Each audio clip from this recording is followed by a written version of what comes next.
Welcome to Lemonade Learning, a refreshing look at learning today. We serve up high-impact practical strategies alongside honest and energizing stories to help educators. Make the most of your moments, lead and learn with purpose, and craft lifetime lemonade from the sweets and sours of education. Join us for a glass. Hey everybody, it's Bree. And Lainey. Okay, I have been looking forward to this episode for a very long time. In fact, this person has been on our guest wish list for a really long time, Bree, since its inception. I want to say, I feel like we could document this with revision history in our Google Doc, like legitimately true. Okay, I'm going to say his name. I'm so excited. Are you lying? I think you're lying. I knew it was going to come to this. All right, everyone, it's George Couros, and I am going to prove it to you. I will do a screenshot of the revision history on our Google Doc. It's been there since the beginning.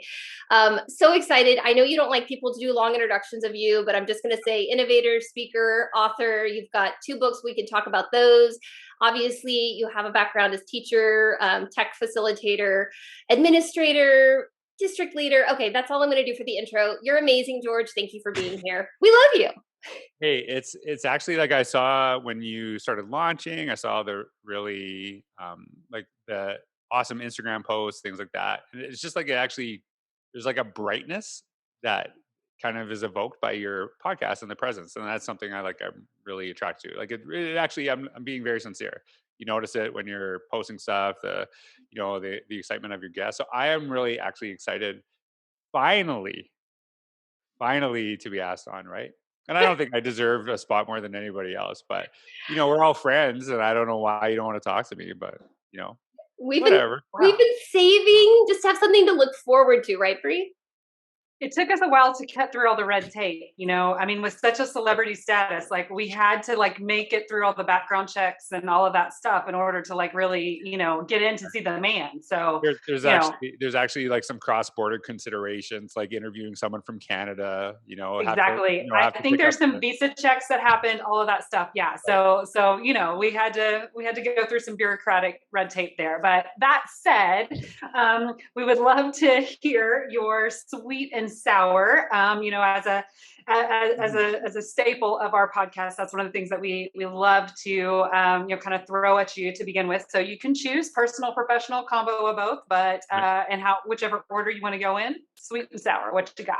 Yeah, so I actually the first thing that comes to my mind when you talk about the sweet, and it is something I think about quite a bit, is I've been basically traveling for, I don't know, 10 years, right? And the thought, I actually have not been home for a month straight in over 10 years, right? And that's a lot. And there's a lot of obviously negative things that happen with coronavirus, things that and I really try to practice on gratitude, because I think it actually helps me to help other people. And I credit that to a post by Patrick Larkin, where he's asked, what are you grateful for because of this time?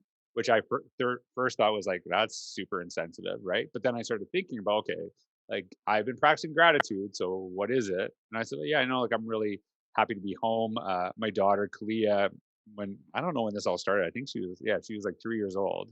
We hadn't seen her for a month straight, her whole life, and I'd ask every night, hey, what was the best part of your day? And she'd say, Daddy home, right? And she's almost 5 now.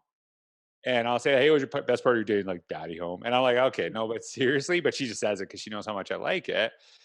And so I think that recalibrating for me has been really helpful, but it's also been helpful for me to help other people, and doing my own podcast, having opportunities to sit down in the middle of the day, just record with friends and have conversations and do that. It's really helped me. But obviously we welcomed Georgia into our family in June of 2020. And if you follow me on Instagram, it's like alternating educational pictures and then baby pics, right? So I think for me, that's been really helpful to me, and made me think about, what happens when I'm back on the road, things like that. What do I hold? What do I focus on? What do I make sure I take care of? While ensuring I do the things that I love doing, making sure that my family is taken care of, things like that. And I think when we talk about the sour, it is kind of connected to that. I think, I was basically in just robotic mode where I would just do the things that I would do, right? It was like speak somewhere all day, get on a plane, work on the plane, get to a hotel late at night, wake up, do the same thing over and over again. Where if you think about it too much, it becomes overwhelming. So you just kind of get the thought out of it. But then, things start wearing on you, your body starts breaking down, you start like disconnecting, not wanting to talk, like honestly, not wanting to talk to people and having that. And so I think I have a little bit of anxiety of like, hey, like I'm really excited to be around people again and have this, but I want like a lot of the things that I really appreciate about my moments right now because of the work that I do and because of my opportunity to be at home with my family. I think that's one of the things I'm kind of struggling with right now. I'm excited about it, but I hopefully I've like I said, kind of recalibrated to doing it in a way that I can have a little bit more balance than what I used to have in the sense balance in the sense. I think I'm not really a big fan of the term balance because I think that is like a very personal thing, right? Yeah. Like to say like family time is really important. Well, there was one time where where I was on my own, right? Like I didn't have a family, and so balance looked like something totally different to me. I think balance is a very personal thing, but just wanting to take care of my family, be around them. Taking care of my health in a much better way. And I know we're going to talk about that a little bit. And but also doing the educational thing. So I'm really trying to figure out like how do I do the things I love, but also find that opportunity to step back, which I hope is a lot of people actually right now. Like I think a lot of educators are feeling that too. Is like, hey, we're going to go back to this. And there's some things I really appreciate. Like I'm home more, maybe I'm feeling overworked, and I understand that. But like, why do we do what we do? What really matters? So it's just kind of, I think it's like good. It's like the sweet and sour is the same thing, right? What I appreciate and what I'm struggling with as we move forward. I think a lot of us have seen that kind of two sides to the coin, right? Mhm. And I really loved your word recalibrating. Yeah. I think it's a really healthy way to think about it. It's like we've now seen two extremes. And Mhm. so where is that kind of, and I know balance can be like a challenging word and but where can we try and find a sweet spot, if you Mhm. will? And so I think that's something we're all looking to. What do you think, Bree? Yeah, well, we know it's no secret lost on anybody. I don't care for the word balance. I prefer centering, right? Because I think that balance oftentimes conjures up that idea that like it's equal, and we don't have equal times. I mean, especially the three of us each have two children, right? And we can't be balanced in our time with our kids, right? Just Like you're not not not setting a not clock. together. Just so you know, everybody listening. Agreed. Yes. Good Thank you for that clarification. very Thank you. good clarification, right? But like we're not spending like, you're not setting a timer on this is how much time I have with one child, this is how much time I have with the other. Instead it's like we are centering ourselves, and I always think of surfing or like the center of a gyroscope, right? Where like your center point is always the same, even though things are like pushing you back all around, right? You're going to take some hits, you're going to move around, but you're always coming back into that upright place. And I think as we move into this new opportunity where we are recalibrating, it is that time where we have to take that reflection and say, okay, what are the things that are working really, really well for us right now, right? Like, and how is that improving it? And then where are the things that are missing? And is that something from the past that I need to bring in, or is that something from the future that I need to create a new habit for? But like, how do we continually reflect so that we can recalibrate and then reflect again so that we can iterate, right? Like it's constantly looking at that. And I appreciate you saying that, like, sometimes we have to take that break to where it's like, all right, I just found myself on autopilot of just doing whatever I needed to do day in, day out for, whatever reason, whether it's because it's just the monotony of it that makes it easier whenever we're trying to deal with so many changes, or whatever that case is. That now all of a sudden we're looking at it, right? Like of okay, what works well, what doesn't. And I think that's especially at this point, right? Like, I don't think I'm ready to call I don't think I'm ready to say that we're in post pandemic, because I don't think we're really at post yet, but we're certainly at a different place. And I think, now is that part where we start to look and go, like you said, Lainey, extremes. Where do we go? pendulum going to kind of center, so that way we're not dealing with those extremes all the time. Yeah, and I think like when I think about the notion of like recalibrating, and you kind of like, and I always struggle with that term balance, and as I said, I think it's a very, I think a lot of times when people are like, you need to be balanced, it's like you need to be doing what I'm doing. That's what they mean. They have their own belief of what that looks like to them, that you should mimic that, which I strongly despise people telling me what to do, right? Like that's not, I'm not a fan of that. It's like you have to figure this thing out. And I think when you talk about the notion of centering, I think what I looked at is like, this is what is success means to me and what this would look like and how do I get to that point. And I think the recalibration is like, okay, well, you know what, that's what it looked like to me then, and that's great, and that's a part of my life, but now success is this, and success can look like this. And this is a really, I think, not only a thing that educators have to consider, but I think it's something that we consider for our students. And I've been talking about this for quite a while, is the idea that we all, we all have different versions of what success means to us and means to us at different times in our lives. But then in education, we are so quick to define success for our students and say, like, this is how we know you got to a place, blah, blah, blah. And it's really more about like, and it's not like this is like a secret thing we're doing to like hurt children or anything like this. But a lot of times we define success in a way that makes the school look good, that, makes us want parents to come to the school. But I think really important to me as a dad is that my daughters figure out what success means to them. They have the opportunity to do that in school, and they're not actually that's not determined by other people, because like what happens when success is determined by other people and then you go out on your own and you don't know how to figure that out. You're lost, because it's like, well, someone always told me like what made me good and what made me these things. And like one of the things that I keep talking about is like the notion, you hear growth mindset, and I think it's really important, but I think it can be manipulated in a way to like, you should do what I say, and if you don't have a growth mindset, right? Like all kids can be good at science. I don't think so. Like, really? Do you think every kid could be good at science? I don't think that. And I think part of it too is, I don't think every kid wants to be good at science. And why do we need every kid to be good at science? Like, why can't some kids be good at this? Why can't some kids be good at this?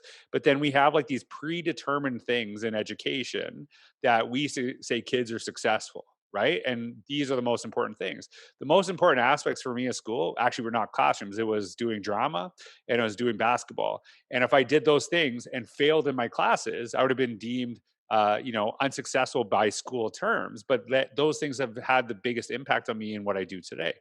And so I think part of it too is that recalibration should be looking at, okay, are we like what we deem as important for us is really matters. So are we giving kids the opportunity to figure that out themselves and walk through that, while also ensuring that, we don't lose our jobs, we don't lose funding from blah, blah, blah, and understanding that. So I think it's just part of that should be something that we all kind of consider at different parts of our lives, right? Like I said, success was one thing to me at point A. Point B, it's something different. And point C, in the future, it'll be something different too. And how I get there is something I got to figure out myself.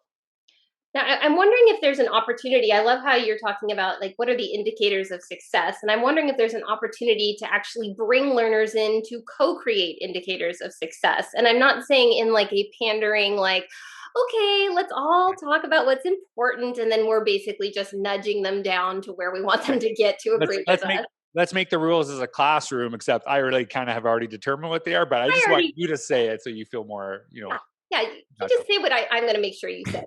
But I think there is an opportunity, and it's funny, Bree and I, we had a conversation before you joined about kind of our kids and what's happening with them in school, and it's fascinating being on the parent side of it when you have kids in school, because you have a very different perspective on what success should look like. And so I'm now going back and going, oh my gosh, when I was in the classroom, I hadn't had kids, I didn't see it through this lens. And so I do think there's some possible recalibration there, where we bring in families and learners to really talk about like, this is, if ideally we could co-create it, that's great. But also like, this is the why of why we need you to be successful in this, because we never do that, right?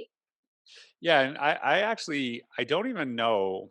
I think co-create in some aspects, but I think it's important that kids determine the path on their own in others. Do you know what I mean? I think part of it too is that and I guess, when it comes to school, that's part of it. But I think us asking, like, what is the purpose of school? Like, why do we do what we do? And even like questioning some of the things that we've just kind of accepted that are not true. So, for example, like, hey, if you want to do well in life, you got to get good grades, and like it's really important because like colleges and stuff like this. Yet, so as a principal and as someone who worked a central office who would literally hire people, I don't care what your grades have no bearing on this. And I actually know people who did amazingly well at school that were terrible teachers. And I know terrible students who made amazing teachers.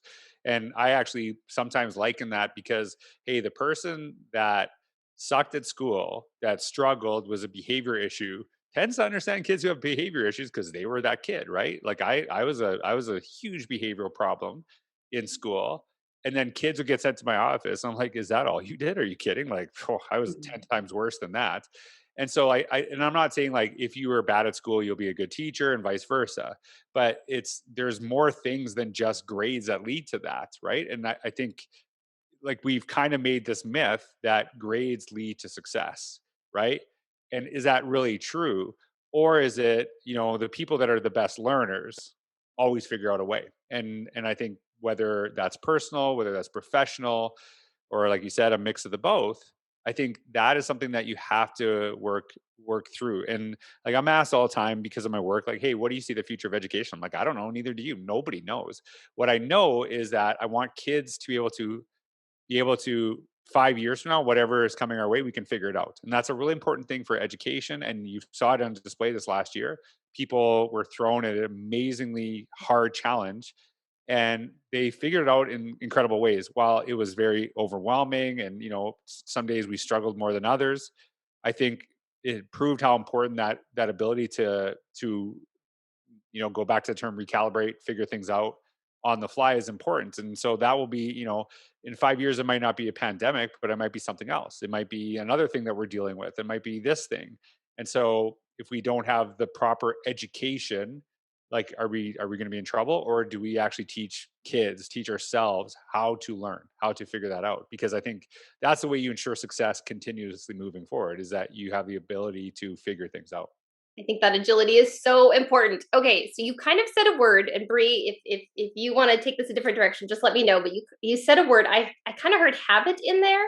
I think Bree said it. I think you said it, and I do think that that's an important thing. Like you want to be an expert learner, and I'm wondering. I guess in my mind, to be an expert learner, you do have to have some really good habits. I do think you have to have some things that you're in your tool belt that you can pull out to have that agility, right? And Mhm. so I'm wondering if there's anything in habits that you want to talk about, because I think you're someone who has really good habits. I see you consistently learning and sharing and Yeah. improving. Yeah. Yeah, I'm a little obsessive about my habits, to be honest with you. Like, you can basically count on emails coming from me at the same time every Saturday morning, blog posts coming out same time every Tuesday. I someone actually, a lot of people are connected to me through like Apple Fitness, and I honestly don't even know how they did that. And someone mentioned me. They said you literally hit your workout goal every time at the same day, and it like sends them a message. I'm like, oh, like I didn't realize that, but like those are things that matter to me. I think that I think that what really matters is that it's kind of like going to the notion of people challenge the notion of like, hey, like, do we need to be innovative? Which I talk about all the time, or like, should we like have this like back to the basics function? And there's like almost like these two camps, right? Like the like constructive constructivist knowledge camp that like let's just figure things out on the fly, blah blah blah, and like, hey, let's do times tables, right? And there's kind of different things. And my belief on that is you actually have to um, know the basics to become innovative. Like you actually have to be so well versed in things to do so. Like think about it in the practice of teaching, right? So if you show up the first day and you're just like all over the place and like let's just whatever, it's kind of like like Billy Madison's kindergarten teacher eating glue. Like it's not going to work out really well for you. It's just kind of like a messy process. But I think it's like kind of like, hey, you have some like fundamental skills. That's why you actually see, and I think this is a notion that is a fallacy. Is like a lot of people think that older teachers aren't innovative, which is totally not true, and is because I see many of them have really foundational things that they've created over years, and that they have a willingness to try different things, to try new things, because they have built that foundation where and it's not always an either or, where some newer teachers maybe aren't as innovative because they're going to practices that they were taught in school. It's why generation after generation has said the bell doesn't dismiss you, I dismiss you. Like it shows how practices kind of passed down year to year after year. And so I think habits allow you to build those fundamentals where then you can kind of push yourself above those things. So if you don't have that groundwork laid down, then it's a lot scarier to try something new, knowing you don't necessarily have like solid, footing to kind of fall back on. So I would also offer in there that you have to understand what your goal is before you can find the habit, right? Like I think that that's one of the big pieces too, that oftentimes we're not sure what it is that we're trying to get to. And so how do we pick what it is that we need to do in order to get there, right? Like if we just make it, this big ambivalent goal, like, oh, I need to make sure that my kids learn Spanish, right? Like then that's not a clear enough goal to really be able to develop whatever habits need to come alongside that, right? And so you then have to take that goal, break it down into those fundamental pieces, so that way you can say like, these are the things that have to happen, and now we can create those habits that come into it. And I think that like oftentimes we jump in and say like, okay, we're gonna I'm going to teach math. And then we're not as versed as that teacher to really be able to pull apart each one of those curriculum pieces. So that way we know why things are being taught, and we just end up like, glossing it all together. Yeah. So I'll give you a really good example of that. So when I first saw like your Instagram post about like Lemonade Learning, I was like, I want to be on that. So then I actually like befriended Lainey, would text her every day, and just like say like, okay, she hasn't asked me yet, and I just send text every day. And then all of a sudden, boom, that habit of like communicating, boom, then I got asked. And so now, like actually after this, I don't know what I'm going to do. I have no goals.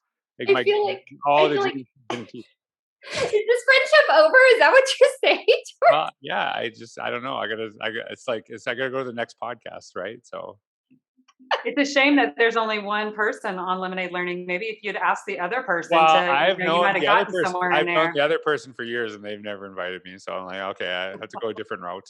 Obviously, my friendship with Bree has not fostered an invitation, so I got to go. Anyway. Oh, and when am I going to be on the George Couros podcast? Oh, hey, I actually just laid the groundwork of how you get on. Text every day.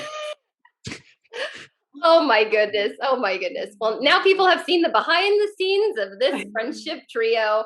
I'm so happy that we have this level of transparency. And no, I actually will say, George, thank you so much for having me on your show, because our friendship, which I'm hearing may or may not continue after today, has actually meant a lot to me. Imagine if you start a different podcast, I guess. I don't know. Okay, I'll work on that. All teasing aside, though, I really do think you have amazing habits. I'm going to be honest and say that I've been envious of you and many others who are super prolific content creators, super good at sharing their work. And over the last year, as I've been better about doing that, not amazing, but better, I would say that a light bulb has gone, and I'm like, oh, it's not luck. It's hard work. Like, these people have really good habits, and they are consistently doing these things. I think you are definitely an exemplar for that. So I think maybe as we're recalibrating, it would be good to think about some of these goals and the habits that'll get us there. And I don't know if you want to take this opportunity, but George, I do want you to, if you're comfortable with it, share about your health journey, because I think that's a really interesting way that you formed some new habits. Well, just before I do that, I want to just kind of acknowledge what you said, and I really appreciate that. And I think I don't know who said this because I know it's not me, but basically I think a lot of times when you work hard and you're consistent, then you get lucky, right? Like that's the perception, right? You doors start opening. So in I think I've written probably close to 2,000 blog posts in 10 years, right? Which is a lot, right? To do in any space of time. That'd be a lot for 30 years, Yep. to be honest with you. And like how many have gone like super viral? None, right? How many have like, got a lot of attention? Some, right? Like, and I'm not like when I say some, I'm like talking like 12. I don't know. And sometimes the things that I write that I'm like, oh, this one's gonna resonate. Like nobody cares about. And the ones I like just like, oh, I promised myself I'd write a blog post. Those ones tend to stick out to people. And the way that I have been really consistent, and I think this is part of it, is I don't make a schedule of when I'm going to write. I make a schedule of when I will post. So like I say like Tuesday at 4 p.m. That's a blog post is going out. So I could actually have written that on Wednesday the week before, or I could have written it basically finished it at 3:58 p.m. on that Tuesday. But that is going out at 4. So there's like I create basically a cadence of accountability for myself. Like, hey, you have to kind of get to this point. And now some of those posts, I think the last post I wrote was I remember seeing it, and it was like 1,600 words. And I was like, oh, that's actually quite high for me. But sometimes they're like 300 words. I'm like, hey, I saw this image, thought it was interesting. Here's 3 thoughts. Boom, boom, boom. And then post is done. And so I think part of that too is like I'm a big believer that you know there's one of my favorite quotes ever. It's from Jim Valvano, who's basically like my idol for speaking. He died in the early 90s. I've watched tapes of him speaking 10 million times. I love that man. And he was a basketball coach, for the people who don't know. Gave probably the greatest speech at an award ceremony ever at the ESPYS, and there's an award named after him because of it, and just incredible. And he said he grew up in his parents were Italian immigrants to the United States. My parents were immigrants to Canada from Greece, and he said that his dad told him that hard work is not a guarantee of success, but lack of hard work is a guarantee there will be no success, right? And so like I understand there's certain elements of, and I talked about this recently, that my family genetics is not like blessed, right? It's not, I'm not like eating chips and getting abs. Like that doesn't happen. I know, and some people have like different things like that, and they're blessed with that. So I have to work harder than maybe some, and I understand that. And that's in so many different phases of life. But at the end of the day, what I can control is what I do and what I create. And I think that's something that's really important to me. Like, of course, we need to create the best conditions for our students, for every one of our kids. But at the end of the day, they have to walk through the door. They have to go out on their own. And that's something I try to model, not only in my viewpoints and how I do education and the work that I do, but more importantly to my own children, right? Like, hey, you create, like, some things might be against you, but you ultimately create your opportunities, and you have to decide, like, you have to go through those doors sometimes when they're not ready for them to be open. And so, I think that's part of the thing that I focus on in my work, is like I have a schedule of when I have to get things done, not when I do things, but they're done. And I think that creates an accountability and makes me content to that. I had a thought. Like, I'm curious, do you think it's easier to publish a blog post out to the world to potentially be seen by everyone? Is that easier than actually sharing in front of your peers, like at a staff meeting? Do you think? I'm just kind of curious, like I because what I'm getting at when I keep highlighting how you're so prolific in sharing is, I think all educators, we need to be sharing with each other as much as we possibly Yep. can. And so it may not be that they're sharing at the staff meeting, maybe they're sharing in a blog. Like what does that look like? And I think it's different for every person, but I just wondered if. It's a really interesting question, and just kind of first time hearing it, kind of going off the top of my head, what I think about that. I would actually say it's probably harder to share in front of your staff. And I think a lot of it, so like, for example, we want kids to like back each other. I'm going to be very honest here because this is one of my biggest pet peeves in education. Like we're like, hey, you need to support each other, like kids, like we should do this. And then one of our colleagues gets an admin and they're like, went to the dark side. And it's like, oh, like really? So because they, applied for a position, were able to get it. Now they're evil, right?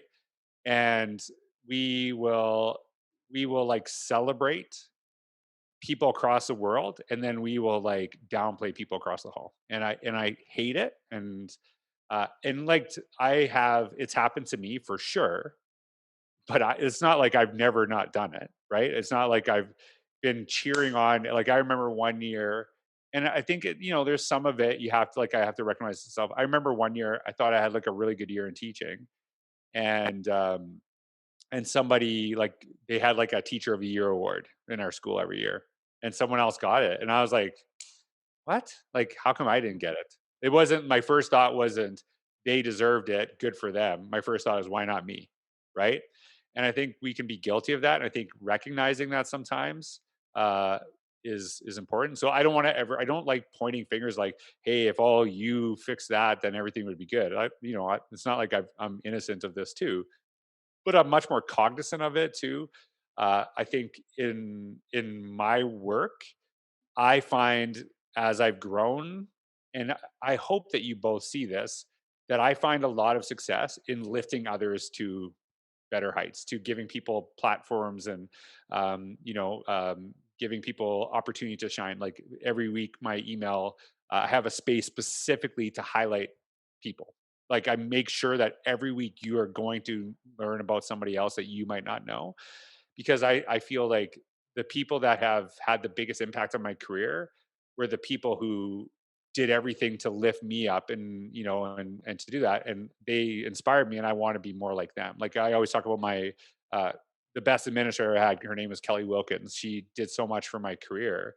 For me to just be like a tenth of what she did would be really inspiring to me. So I think that when we write for a blog post, unless it's like really really horrible, you usually hear people cheering you on, and like I understand that too. And I was just having a conversation with a group in Georgia about going there, and we shared a lot of we shared a lot of same beliefs, a lot of same values. But we had this conversation that, hey, I come there, I say the things that you say, and they're like, did you hear what that guy from Canada said? That was brilliant. But they've been saying it for like years, and the same thing would happen if um, if they came to Canada and came to Edmonton and shared at my former school district. All of a sudden, it would be brilliant, right? It's interesting. Like I have people that I've mentored eh, get work in Edmonton that I've never been invited to where I live, right? And it's like there's part of that. So I think like kind of going back to your original question, I think for a lot of people, it is easier to write a blog post than it is to share the staff, and maybe some vice versa. For me, that being said, I I didn't have a problem doing either, uh, because I'm very once I get something in my head, I'm pushing forward. And sometimes what I would do when especially as a principal or as a teacher, I would find other people around the world to back up what I was saying. And even if they said, oh, Laney from California, that was brilliant, even though it's like something I said to a million times, I'm like, look, okay, my ego's a little hurt. That's fine. But the purpose was not to get the credit. The purpose was to help kids. And so if that's how I had to do it, I'm fine with that.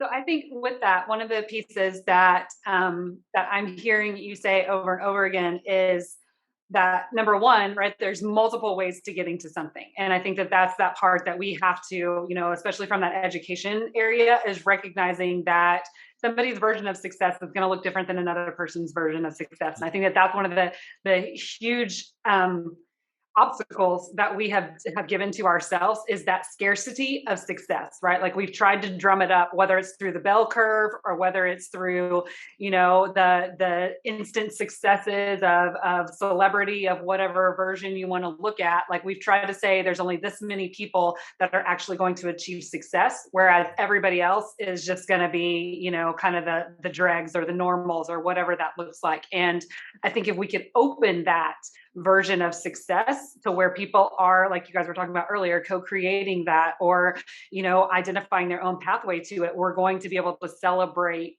each version of that a whole lot better without saying like, well, how come this person got that when I didn't, or, whatever that looks like, because we're all going to get there in our different pathways and it's all going to look different. The question that I had with all of this is, because I do appreciate that you one of the things you said was like, once I get it in my head that I'm going to do this, then I like seek out the accountability measures for yourself in order to make sure that you get there.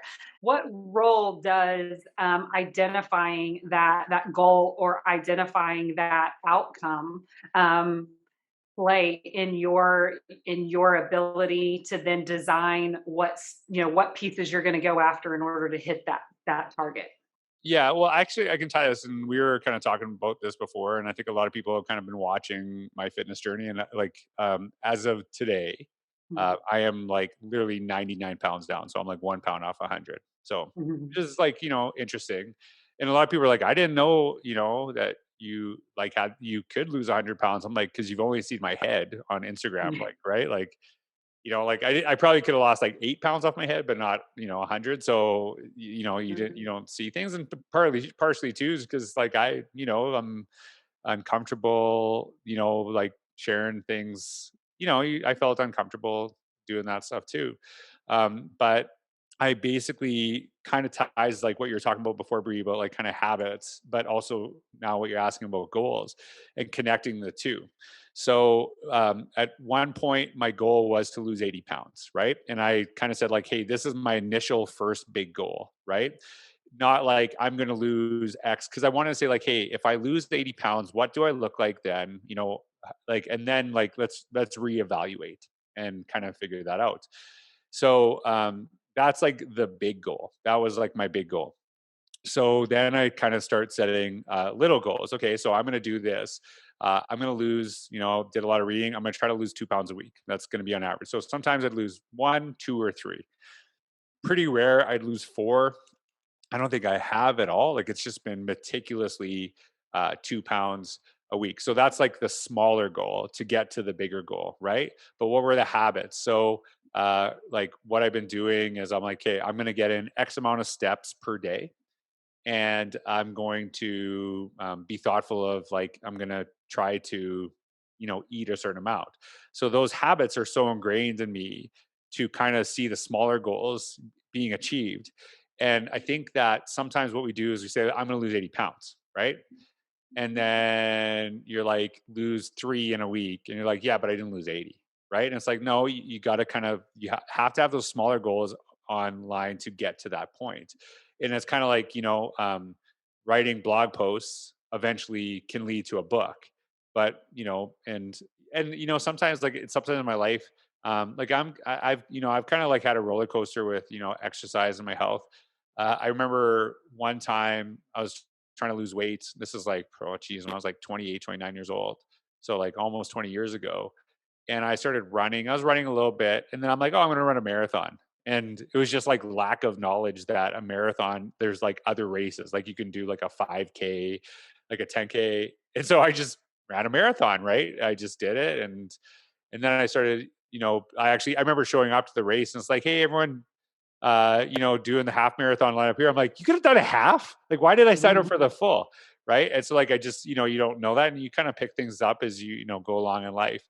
But I think for me, it's kind of like, okay, what is that big goal? But what are the smaller goals that you have to achieve or that you're focusing on so you can feel success? So you can feel that as you go. And there's like Stephen Covey component of like confidence and competence, right? So having competence is like through those habits, like, hey, these are things that I have control over. These are things that I can do every single day.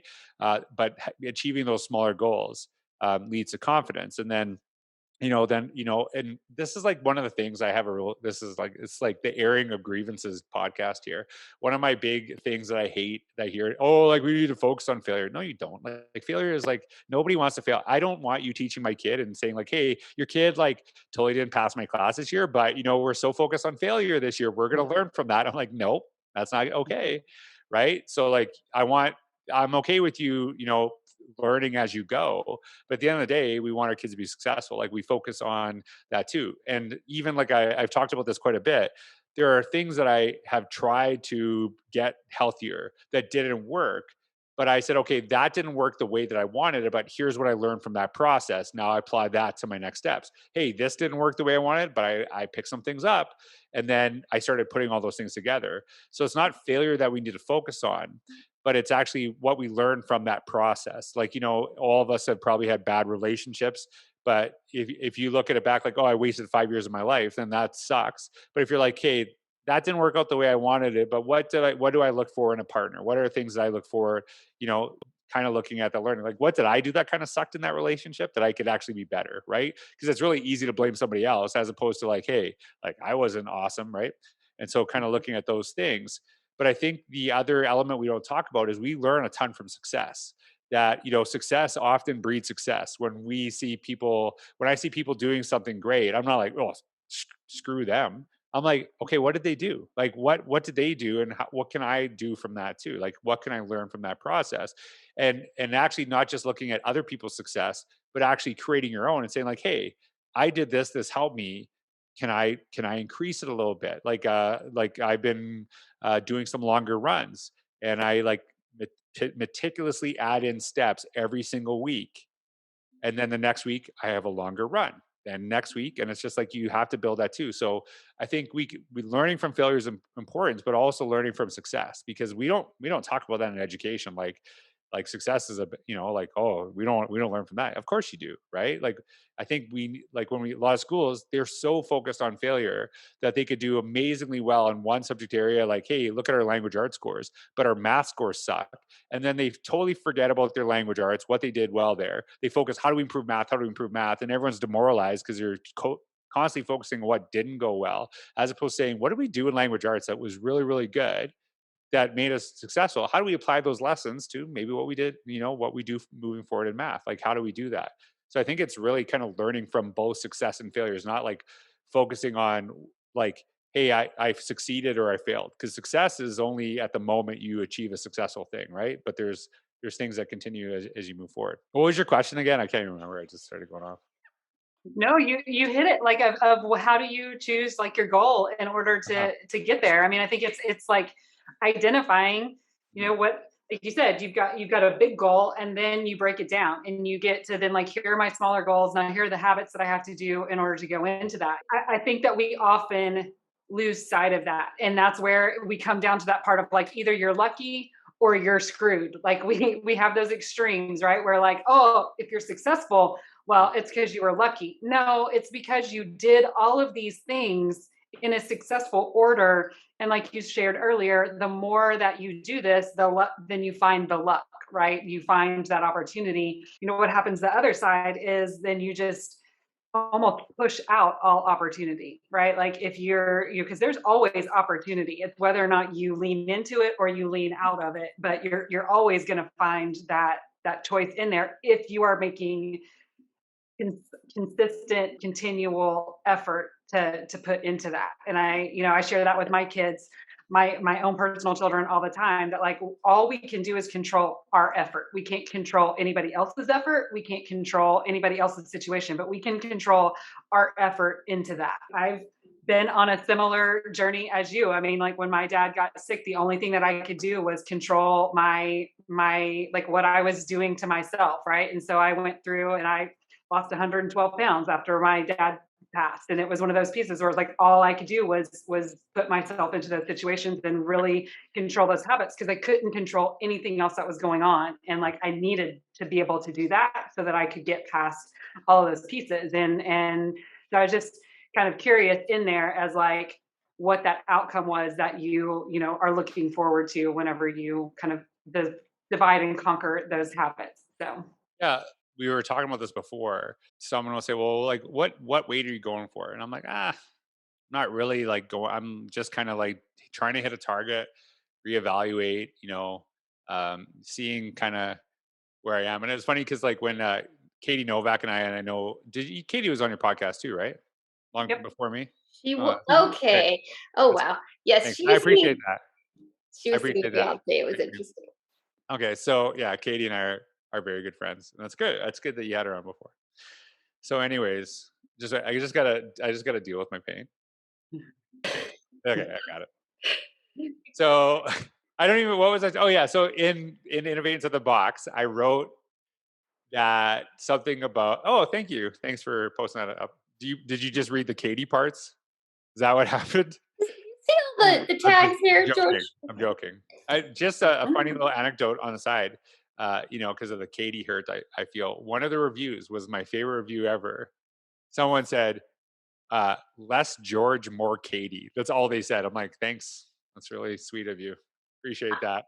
Well, I hope you Success write is comments not like that to fake. students in your class. They wrote that like on a public website.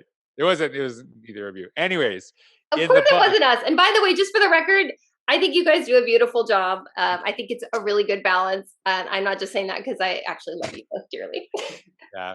Well, no, it was awesome writing Katie, but I actually made this joke in the book, like, oh yeah, because I kind of want to be an Instagram model, and I was like, kind of kidding, but kind of serious, like I have, I have kind of like, here's what I want to look like, and I want to, hit a certain goal and exercise, just to kind of, I'm the type of person that says, hey, like, how far can I push myself into something? Like, how could I get to a certain point? But I always try to reevaluate, uh, famous Texan Matthew McConaughey, right? Bree, you know him? Yeah. He's going to be your next governor out here in Texas. So he like has that little speech where he's like, hey, who's your hero? And he's like, me in 10 years, right? And then he gets to 10 years and he's like, who's your hero? He's like, are you there yet? And he's like, no, not even close. And so, like, I like that analogy, is like just striving to be a better uh, version of yourself. I think for me, a lot of this started when, and like, I'm not a doctor or scientist, or, nor do I pretend to be one. But I think a lot of it was, I was a little freaked out because of, they're showing that COVID deaths were connected to obesity. And I don't know how accurate that is, and it's not like I've like looked into the longitudinal studies or anything like that. But it was like, okay, I actually kind of fit into that category right now, and I have 2 kids, and I want to make sure I'm around as long as possible, because I know, Bree, like you, I know how hard it is to lose a dad at any age, so I want to be around as long as possible. So I think that was kind of the, okay, you got to like, because I was doing some habits really well. Like, I worked out all the time. I've always worked out, but I was just eating terribly, right? And I used to be able to like exercise the food away, but you get to a certain age that doesn't work anymore. But yeah, that was, I think that was like a kind of a tipping point for me, just kind of seeing like that, hey, like, I want to not only do that. And what's kind of neat is Clea is almost 5 years old, and she like, I'll be working out and I'll see her and she's running laps in like the living room. And she's like, oh, I'm doing my workout too. And it's like, hey, she's seeing some good habits of what her dad is doing. So that makes me really proud to see that. I love that. I feel like, and correct me if I'm wrong, but I know you have this goal and I know you've established these habits, but I feel like you're actually enjoying the process to that goal. Like, I feel like, I know it's been hard. I don't want to downplay that. I'm sure it's been incredibly hard. Changing habits in general are hard, and watching what you eat and exercise. And I think that's something almost everyone struggles with. But do you feel like you've enjoyed this process? Yeah, like I feel for me, the enjoyment is actually getting success in those little wins, right? Kind of going to that. I think I actually wrote about this. I like, when I like had sworn I was like not gonna like, no, like, it's just how you feel, it's how your clothes feel. And then you buy like clothes with elastics. You're like, okay, that feels better because there's like, do you know what I mean? Like, I was like kind of playing mind games with myself, like trying to make myself feel a certain way, as opposed to like, okay, like, you actually have to like face this. And then getting on the scale, it was really embarrassing for me personally, in the sense that I had in my mind, I am this weight, which I got to lose. And I was like, no, oh, well, I'm actually 40 pounds heavier than that. And so I had no clue, right? Because I just refused to go on a scale, because I think sometimes it's really hard to face, some of those hard truths. And once I faced it, and then it was just hard. Like I'm a very sensitive guy to myself, and and it's like one of my strengths and weaknesses. I'm insanely hard on myself, which has helped me excel in many facets of my life, but can also be really tough. But then kind of like, okay, then I started putting things in place, and then you're like, oh, that's helping. And then when you kind of repeat them, so I actually don't really struggle with it the way that I used to. And just because I feel that I've put like those habits in place, and I kind of like seeing results, and there's the results I'm seeing are kind of making me happy, but they're not always like what I expect. Like today, I lost like 1 pound when I was hoping to lose two. Right, like, on just like my weekly weigh in. So like, yeah, it sucks, but like, hey, push through and do that, and then you just kind of find you're doing things. And it's the same, like there's parts of that too in work that I do in education, and setting some goals for, things I have control over, things that I can do. But yeah, like I think one of the reasons that I've been blogging for so long and people are still connected with it is I don't really write for anyone except for myself. Like I write for myself. I don't like try to like, hit on the hot topics or anything like that. I'm like, hey, this is what I'm thinking. I'm kind of going through this. I think a lot of people write for clicks, whereas I write for myself. And if people find it interesting, great. If they don't, then whatever. I don't want to do something I'm not proud of Yeah. for clicks. It's never been my thing. I want to do something that I look at my blog, I look at my Instagram, I look at my Twitter as basically letters to my kids in some ways that, hey, my kids are going to, this is a legacy that I'm leaving to my children. If I die tomorrow, they can go see everything that I've posted. And I want them to say like, hey, our dad was really trying and he's trying to get better and things like that too. Well, and I want to touch on something you said earlier, because you said, you asked kind of Brie and I a question, we didn't get a chance to answer it. Do we see that you share about others? No, I didn't mean it like that, George. Sure. I didn't mean like you didn't give us a chance. I just mean we kept the conversation going. But I think that those letters to your kids are going to reflect how you do lift other people up. And I think as one of those people who you've shared some of my work, I'm super grateful. I'm sure I speak for a lot of people when I say that's a great legacy to leave behind, that you've lifted other people up. And so I'm just grateful for that. And I know we probably have to start wrapping up because, you're busy and you got to get to other places. I got nothing to do. Well, I want to Brie, I want you to go, and then I want to make sure we get a chance to share some of George's work. So I'm a little bit hesitant to ask this because I don't want to derail the therapy session that I think we're kind of going through right now. But you've shared how, whether it be blogging, not every post goes viral, whether it be your health journey, there's not every day is not going to be a smiley face day, right? Like if we go to the sticker chart version of our lives. And so I would also venture a guess that because I have not gone to your Instagram to like trace back to the very first moment that you shared your journey in your health either. I would venture that as somebody who has gone up and down in that area before, you probably waited a little bit of time before you just jumped out there and was like, here I go, like this is me. And so where I'm going with this is like, we've heard you talk about your habits, we've heard you talk about your goals, we've heard you talk about all of that stuff. Talk a little bit about that darker side of like what happened. Have you had that situation where maybe you've gotten pushback on a blog and you're like, whoa, okay, hold on, how do I keep my head up from this? Or maybe that scale went plus 0.5 instead of minus 3. Like how do you bounce off of that?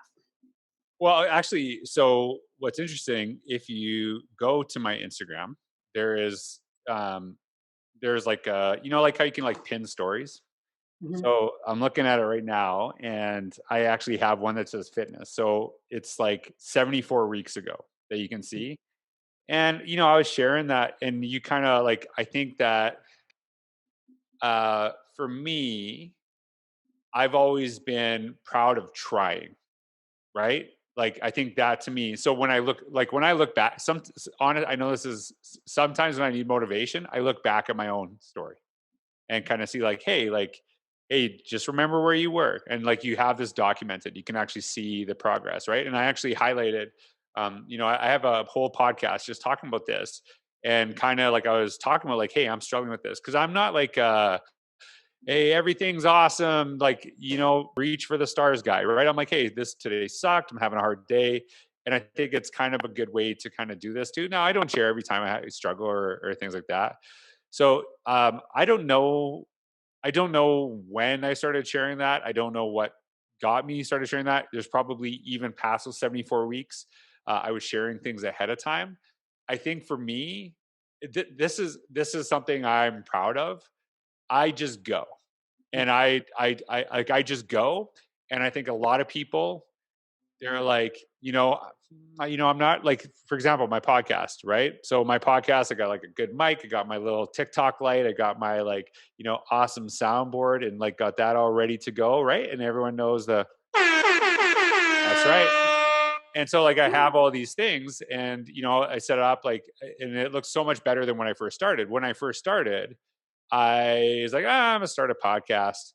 And I bought like a $10 mic, plugged it into my phone, would sit in a quiet room, talk for 10 minutes, and like just struggle with it, say things over and over again. And then I'd post it. And I think that for me, and then it's like, hey, I kind of like this. Maybe I should throw on YouTube. I don't like the camera. I'm going to do this. So I like improve the camera. I'm like, hey, maybe my mic can be better. So I do all these things. Whereas other people will say, look, I'm not doing it until I have this, this, this, this, and this, this, this, and this, and this. And then they get all those things and they don't like it, right? I'm like, hey, I'm going to go figure it out first. I'm going to kind of go through that process, and I'm just going to learn along the way. Because if you're in education and you only show your finished product, you're not doing your job. You have to show that process, right? Kids don't just get A's out of nowhere. And if they did, they wouldn't have to come to school.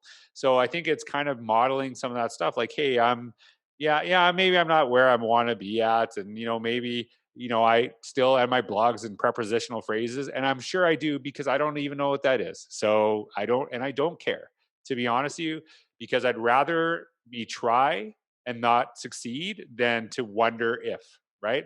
Like, what if I would have done that? What if I tried that? So I think a lot of our greatest strengths can be our weaknesses. Like, hey, maybe my stuff's not that polished. I remember actually writing something one time, and I wrote, hey, I'm writing to work out my thoughts. So please bear with me through the process. I remember writing that, and I wrote, and I still struggle with this. I wrote bear, BARE, which to me, it doesn't make any sense. The proper way to say that, bear with me, is BEAR, right? So I'm like, it's like bear, like a grizzly bear, like bear, like rawr with me. Like, it's kind of like, it doesn't make any sense. So I didn't know that, right? So if I would have known that, I would have wrote it properly, but I wrote BARE.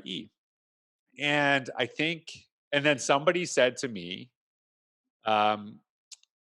they wrote a post. They might be listening. I hope they are. And they're like, I didn't even read the rest, because if you don't even know the proper use of this term, then I can't take anything that you write seriously. Okay. And I'm like, are you serious? Like, first of all, who cares? Like, really, are you really getting that worked up because of this one mistake? Because if you can handle mistakes, don't read my blog, because I have them every week, right? I got something wrong with it too. So like, is that actually, so it's funny is I went and looked them up, found their school, found out who they are, saw they're like, hey, we like focus on learning. I said, hey, just by, I actually looked you up. I saw this is what you have. It doesn't seem like you're really living to that. Are you actually making me want to write more and helping me get better? Or are you trying to diminish me? Because I think there's times like I've done that, and someone will say to me, hey, heads up, I loved your post, I really appreciate that. Just a heads up, you did this, and like just so you fix it. I'm like, hey, thank you so much, right? But it was like they just had to like crap on me to do this. So I'm going to tell you this, and this is for everyone listening. I don't care about people who do not work to elevate me, because they have no impact on my life, nor should they be teaching my children or any children. If you're in education and your role is to actually diminish people, you should not be teaching. So I know how to identify those people real quick. And I can identify, and I have no interest in you at all. If you want to help me get better, if I know you're trying to elevate me, I'm all for it, right? So I think part of it too is that we take credit. Like Joe Sanfilippo said this to me. He was on your podcast, right? Was Joe on the podcast before me? Yes. Another one. So he said this to me, and he said and credit to his wife. And I don't think she's the original source of this, because I've heard in other cases, but this is what she said to Joe. Said, don't take criticism from someone you wouldn't take advice from. And that is really important advice for everyone that's listening right now. And like sometimes when I would, I'll speak and I'll go to an event and someone will challenge me and they'll challenge something that I have to say. And that's great. I think that's good. I'm all about challenge. I actually encourage people in my sessions to challenge me. Now, sometimes when you challenge me, what I'm looking for, I'm going to ask you questions. I'm going to learn about why do you think the way you do? Like, what's your perspective?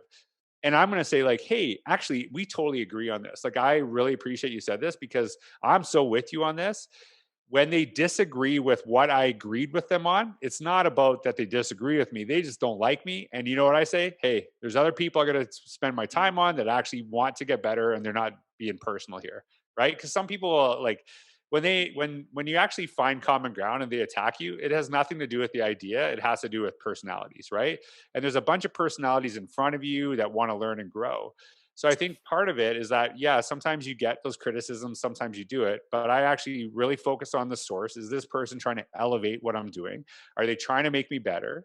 Or are they just trying to, show their superiority in this, which like I said, I don't want you teaching my kids. I don't want my kid, every classroom, my kids, I have two of them. I forgot about one for a second. He's the one that doesn't talk right now. Apologize. But my kids, like in your class, every classroom they enter, they should leave elevated. They should leave better than when they entered. They shouldn't and it doesn't mean that you agree with everything. It's like I wrote about this again in Innovates Out of the Box.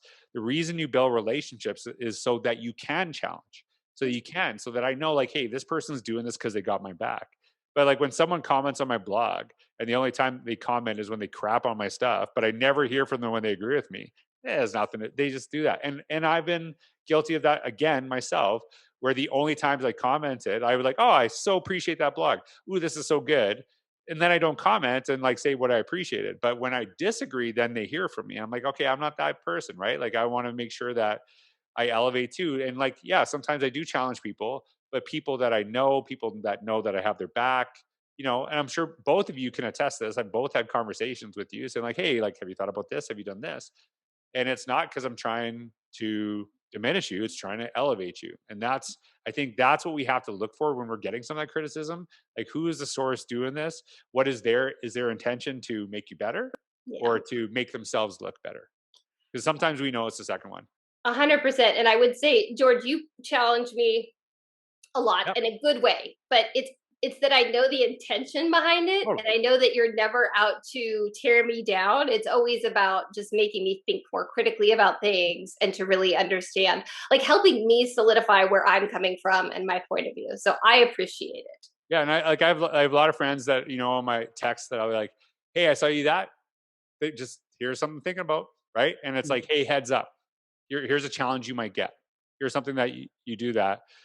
Just to kind of like prep them and things like that. Because I think one of the benefits for me for blogging for years, I try to do what I call a 360 view.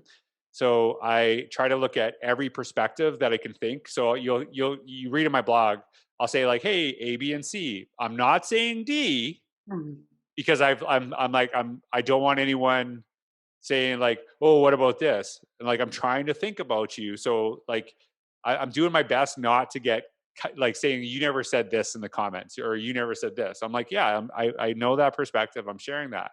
So I think that's one of the things is that when you blog consistently for an audience, you maybe develop some more empathy in the sense that you're trying to understand different perspectives. Like, I guess if you care, right? Some people don't care. They just want to share their viewpoint, but I'm trying to like understand different perspectives. Sometimes I try to do that. I know my delivery is not the best. Hey, Jimmy Cassis been on your podcast? Yeah, he's awesome. It's great. Yeah, okay, so like, yeah, Jimmy Cassis, Jimmy Cassis and I are good friends, and I barely see the guy, and he's presenting, he's doing amazing stuff, right? And I saw him one day, like haven't seen him in like probably a year. And I'm like, hey, how's it going? Are you using Google Slides for when you do keynotes? And he's like, why? I'm like, because it sucks. Why don't you use Keynote? He's like, can you just like talk to me a little bit? Can you like say stuff? Can you do that? And I'm like, yeah, you're right, buddy. Like, and I just like, and it was not like you suck. It's like, yeah, I want to make you better, but I don't have time for all that other stuff. Cause like even I know, even that, like I'm trying to help, even my delivery's off too. But just so you know, he uses Keynote now. So I was kind of right. Yes. But the delivery sometimes is not there. And I think even with people we have good relationships with, we have to recognize that too sometimes. That's how I've basically listed off every person that you've had on this podcast. I completely noticed that. I'm sure Bree did too. I don't know that everyone listening knows our catalog well enough to know that you specifically named every person we have in common. Mm-hmm. Noted. There's still a couple, but I'm waiting for him to swing in there. I'm sure it'll happen before that's all over with. Yeah, well, Katie Martin and I were talking. Did she be on the podcast? Right, that's right. Right. Yeah, because her and I were. Yeah. Okay. So, but I'm going to try and collect my thoughts again. So I think I just want to say that intention of feedback and the delivery of it, wow, like that matters everywhere, right? Like our teachers delivering feedback, me delivering feedback to my own personal children, just even at home. Mm-hmm. I think that's something I'm going to be thinking about a lot more now. I think I have to reflect on that and really make sure I'm doing a good job with that too. Yeah, I'm giving this advice, not only from the perspective of me getting it, but me giving it. That's why I listed the Jimmy Cassis thing too, right? Like my intent was to help. Him and I had a very good relationship, but some people, and I'm not saying Jimmy's not like this, but Jimmy and I talk all the time, and then I see him. We don't get to see each other. He's really excited to see me, and I'm like, what? Like, why do you use Google Slides? Right? Well, and he's like, can you just ask me how I'm doing? Coming in hot, yeah. Get there. Right? Whereas I'm like, I don't have much time with this guy. I want to do everything I can to help this person as much as, because like I've been presenting a little bit more than Jimmy, and but it's like, oh yeah, so I don't. So like now it's funny because I'm like, how are you? How are you doing? Everything's good, right? And it's like he knows, like it's kind of like a funny thing, and we have a good relationship. So, but he's also someone I would go to advice for all the time, right? He'd be great to have on the podcast again. Once. Good to know. Yeah, I mean, I think on the feedback thing, right? Like the more that you know that person, right? Like I like to say that feedback is more about the person who's giving the feedback than it is about the person who's receiving the feedback, because what you're doing is you're realizing that the person who's giving the feedback, like what they're giving is their take on what you just did, right? And so like that's what's really, really important. And so once you kind of get around that idea, and then it becomes that like relationship that you have with them, right? Because like the timing of the feedback is also important, right? Like if somebody, like if you're in the middle of a game, like if you're in the middle of a basketball game, you totally like just you blew like the last shot, right? Like that's not the time to come out and be like, so hey, can we talk about how this went down, right? Like that's not the time. And the better your relationship is with that person, like you start to realize like, okay, if I really care about this person and I really want the feedback that I'm giving to them to be valuable, I need to give it to them in the time that is going to be best received so that they'll apply it, right? Like, because otherwise it just becomes the like, okay, totally didn't pay any attention to what you said, and now all I think is that that person's a jerk to me, right? So I think it is, that continuation of listening, getting that relationship in there, having that intent of how do I want to keep this moving forward, and applying that in the best way possible. Yeah, and like when I was talking earlier about Kelly Wilkins, right? So I was a teacher on her staff, and I was there for like a couple months, and she was so good. I loved her immediately. And I don't want to ever say like the principals I had before were bad. She was just so good. Like she was just so incredible that I didn't realize how important a principal can be, right? How much of an impact. And I remember like she's still kind of like feeling me out and like seeing how I deal with things. And I remember her like bringing me into the office one day, and I would have done anything for this person. I honestly just would say she saved my career, and saved it within like a month, so quick. And she's like, hey, George, like, so this, and this, blah, blah, blah. And what I know is happening right now, because I've seen it before, she's doing this thing where she wants me to do something, but she's going to like work me around to the point where I say it. Right. So now I own the solution. Right. But really, she wants me to say something that she wants me to say. Right. Like she's just getting me to that point. So I like embrace it. And I remember just saying, "Hey, Kelly, what do you need me to do? Like, don't waste your time with this. I'll do anything for you. Just tell me." And she's like, "Oh, okay, sorry." And so then that was our relationship. But I know for some people on that staff that, and she knew that too, but like it was very new in our relationship, on her team and things like that. So it was just kind of like, sometimes for me, like when I have a relationship with the person, it's like, I don't need the little compliment sandwich, because I don't like, when you think of a sandwich, right? Like we do this in education all the time. So um, you do the positive bread, then you got the filling, and then you got the piece of bread, right? So it's like compliment, negative, compliment, right? So when we determine what a sandwich is, right? It's not by the type of bread, it's what's in the middle. So that would be like a crap sandwich, right? Mm-hmm. So I just give me the crap. I don't need bread around it. It's not going to make it any better. Just tell me that. Don't put bread around this. Let's just go. That's how I am. But some people need that uplift. Whereas all I'm hearing when I can, because I can feel that coming. I'm like, okay, you're just doing this because you're trying to butter me up. But I'm not even listening to your compliments. I'm just like having more and more anxiety as you're going. So for me, it's like, hey, just tell it to me straight. But we have to have a relationship before. I don't want it straight from you if I don't know you. Right. And in fact, I might tune you out. Like I'm a big believer that the delivery of a message is probably more important than the message itself. Right. I've had people share with me criticism that I thought, is my good, but I'm like, yeah, but I also don't want to do it because the way you deliver, you're a total jerk. So I'm just not interested. So like now I'm going to be stubborn. Right. So the delivery does matter. And I think that's a really important aspect of what we do in education. And, both of my daughters, one might be one way and one might be the other way. And that's even our own family. Understanding what they need at that moment is important, but that takes a relationship. Oh, absolutely. And I can tell you, I'm sure Bree can agree that the two will probably be different. I think the odds of that are more likely. And I have had to learn that, and I will probably relearn that lesson many, many times, that they're different. And the delivery of how I talk to each of them has to be different for sure. Totally. Yep. Best practice. I will say that the phrase best practices never really truly sinks in until you've had your second child. And then all of a sudden you're like, how come I can do this one thing and get this one result from this one child, and then I do the exact same thing and I get a totally different thing from the second child? And I'm saying that as the second child myself, and who's very, very different from my brother. But there's something about going in there and definitely gives you that perspective. So I love that. So the intention is the same. It's the delivery that can be different. I like that. Okay. I know you don't really actually have all day, George, so I'm gonna help you wrap up here.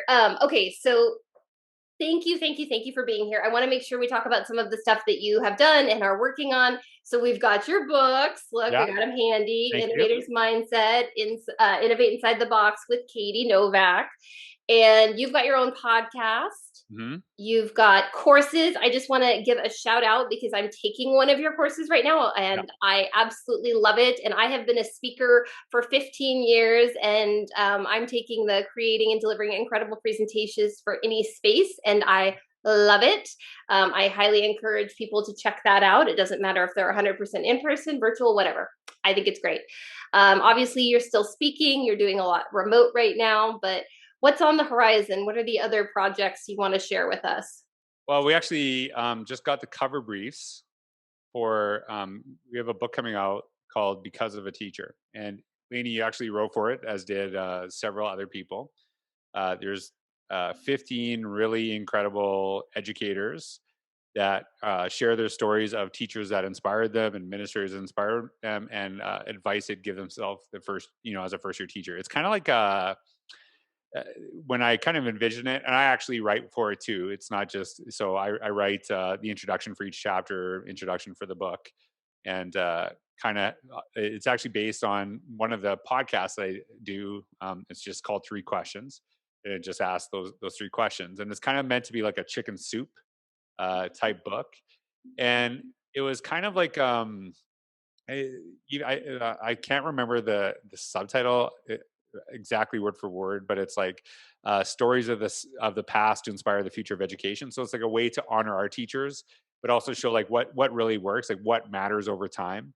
But it was also like just kind of I don't know, like for lack of a better term, like a love letter to education from so many people. Just really taking that time to appreciate all that educators do, because you know it was really nice for about 2 weeks where educators are being celebrated by everybody. I don't know if you remember that 2 weeks.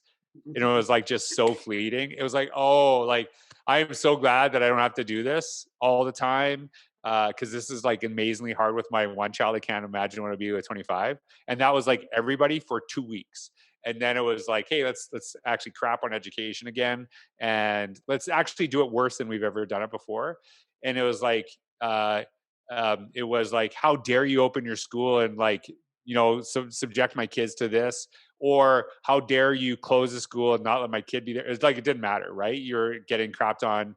It's actually very similar to, I was a basketball referee, and it was like you're 100% wrong to 50% of the people, right? So like basically no matter what you do. And I was like, hey, I want to create something together with really great people that just honors education of the past and what you're doing today. So I'm really excited about it, because I think that the stories are really incredible. Lainey wrote a really great one to be a part of that. So I'm really excited about that too, because again, in my work, I hope that some people who know me and know my work and know my writing will be really interested in it. But then they'll see all these other incredible people that they might not know. And then, a lot of you have your own books. Like I know you have your own book as well. And so then they might get some exposure to other people that they don't necessarily currently know. So that to me is one of the things I'm really excited about, and got the cover samples just actually like last night. And so I'll be posting on Instagram soon, getting feedback from people, because I really love having people in the communities I connect with give me feedback on that too, so they know they're part of that process. Well, I will say I was very lucky that the timing that I happened to come into your world at the right time to get the opportunity to contribute to that. And I do love this idea of just really honoring teachers and administrators and reflecting on our practice. So I'm super grateful. I always think back to Kevin Smith, like Silent Bob, if you remember him. I heard him speak once, and he said, I'm more lucky than talented. But going back to what you said, George, I think you work, and then maybe you get lucky too. And so I was very lucky to have that opportunity. And so thank you. Yeah, no, I'm excited about it. So like, I hopefully it resonates. It resonates with people, because I think I wrote about, I talked about it. I actually, the first one, and I'm like this, the first episode of the podcast where I do the three questions, I actually went first. So I answered them, kind of set the stage. And I talked about my high school phys ed teacher and football coach, my grade 3 music teacher, my kindergarten teacher. And I'm 46 years old. Yeah, I'm 46. That's right. You're out to that age where you like can't remember exactly, because you just kind of ignore your birthdays. Yeah, we're like almost the exact same age, by the way. So so every single one of them, my kindergarten teacher from 41 years previously commented to me on my YouTube, which was really amazing, right? So it's like there's so many people, in education listening to this podcast right now, and there are so many people that were inspired by educators, but we don't hear that. So I'm like, hey, you know what? It sucks that we don't hear that, but I can share that. Like, why can't I share the teachers that inspired me? Why can't I share that? And why can't I highlight that too? And then it shows it got to them, right? And so it's kind of like a way to like say, like, it sucks that a lot of educators don't hear that positive feedback from their former students, even though many of them have been inspired to do great things because of their teacher. But it doesn't mean that at least I can have people share their stories and more teachers can hear about their impact, right? And hopefully one of the hopes of the book is that more people share their stories publicly about their teachers that inspire them as well. I love it. Well, I feel special that I've become friends with you, George. I know you and Bree go way, way back. And I just want to say thank you for being here. Thank you for lifting others up. And I'm super grateful for your work. My pleasure. Thanks for having me on Lemonade Learning. Thanks, George. We appreciate you. Hey, thank you. I'll see y'all later. Have a wonderful day. You too. If you enjoyed this batch of Lemonade Learning, please check out our website, lemonadelearning.us, for more resources. Be sure to subscribe today so you don't miss out on future lessons, laughter, or lemonade. And if you're feeling really generous, please go to Apple Podcasts to submit a review so other educators know the value. One last thing, Learning and Lemonade are best together. So please connect with us on social media using the hashtag #LemonadeLearning to share your story. Plus, we're always looking to give away stickers and swag.